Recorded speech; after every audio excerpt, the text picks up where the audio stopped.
Hi, happy Thursday. I'm going to try and keep this short because I've done 2 or 3 videos and they've been too long that they've not processed or uploaded or whatever, and I'm just impatient and bored and I just need to get some thoughts out. Oh, so annoying. I was wondering whether this has anything to do with in my natal chart, I have Mercury, which is all about thoughts and communication and speech and intellect, really, as a whole. I have Uranus right on top of it. And Uranus is called like the awakener. It's like sudden shocking changes, and sudden flashes of insight. And I feel like that's like me sometimes. Sometimes it's just like meh for ages, and then all of a sudden I'll be bombarded with so many thoughts that I want to try and explore and interpret and translate, and I end up a sweaty wreck, like with loads of notes everywhere. And I was just moaning then to Mark, being like, fuck's sake, like I feel like I need to be more concise. Like I listen back to my videos sometimes and it's funny, like I never take a break. I don't take a breath very often. I don't sit in silence. The words just keep coming. It's literally like verbal diarrhea. Oh, God. Anyway, so what's been on my mind for the last 2 or 3 days has been really enforced by synchronistically viewing other people's thoughts on this as well at the same time, and everything's like confounding, and I'm like, oh God. And it's funny because like what I'm feeling pulled to talk about is nothing I've not spoken about before. It's like maybe it's just a different way of perceiving it, and like what feels like a revelation is just one further small peel back of my own ego, my own bullshit, my own mask, my own persona. But it's so interesting. So anyway, I'm going to leave a link to 2 videos underneath by James True. And they're the last 2 videos he's done, and they've been fucking amazing. It's been so on point with my own thoughts and feels about things, and I just love the way that he communicates the message. And I was having a word with myself earlier thinking, like, I've definitely tried to say this before, and again, it's like I don't feel like you can ever say anything unless you've experienced it yourself. And if I ever do try and say anything, I'll quickly get some kind of lesson or reflection in real life that will show me, that will, humble me and make me reassess my own conclusion on something. Like, I think conclusions are foolish. Like, I really don't know anything. I don't claim to know anything, so leave your expectations at the door if you've got any.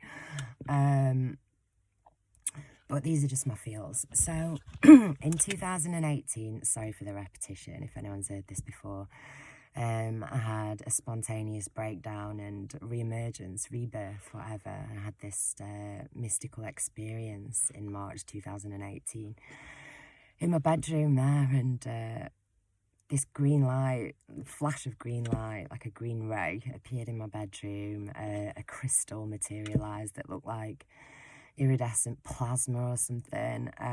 Just so many faces on it, like God knows what it's called, dodecahedron, tetrahedron, whatever. It was a multifaceted crystal, and then it just hovered around in midair, high up in the room, for about 5 or 6 seconds or something, and then just dissipated.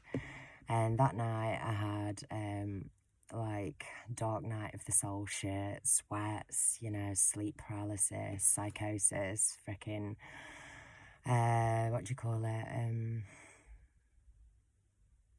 all of that was going on.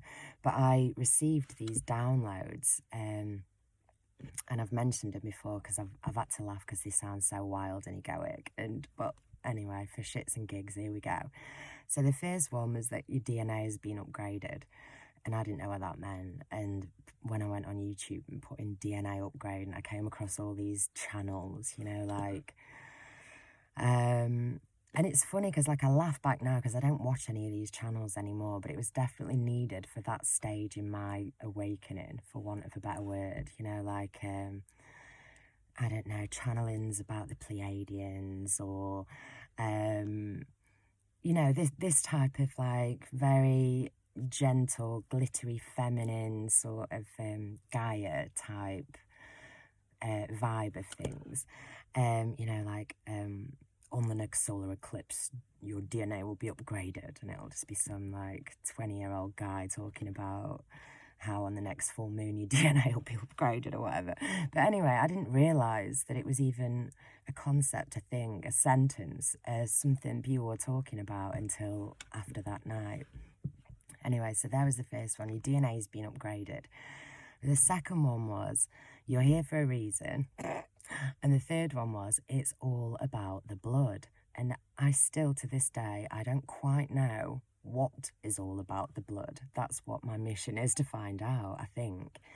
But I feel like I've been on this path, which has been so interesting because of the rhesus negative blood, and how the dominant narrative seems to be that many people think that rhesus negatives are either Nephilim or some kind of hybrid alien.